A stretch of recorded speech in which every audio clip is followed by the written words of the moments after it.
សម្រាប់អតិថិជនដែលមានគណនី PPC Bank រួចអាចចូលប្រើប្រាស់កម្មវិធីចំនួនថ្មី The All New PPC Bank Mobile តាមជំហានងាយៗ 1. ដំបូងចូលទៅកាន់ App Store ឬ Play Store 2. វាយពាក្យ PPC Bank 3. ទាញយកកម្មវិធី PPC Bank ដែលមានរូបសុភា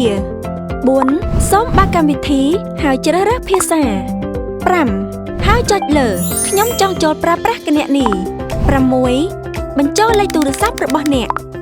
7. បញ្ចូលលេខកូដទៀងទាត់ OTP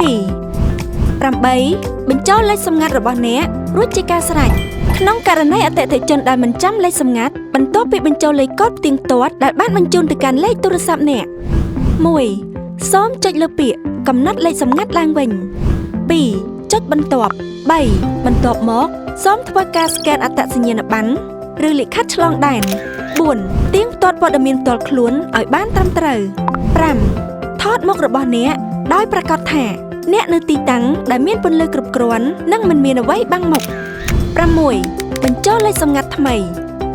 7. សូមបញ្ជាក់លេខសម្ងាត់ថ្មីម្ដងទៀតគណនីរបស់អ្នកត្រូវបានចូលដោយជោគជ័យត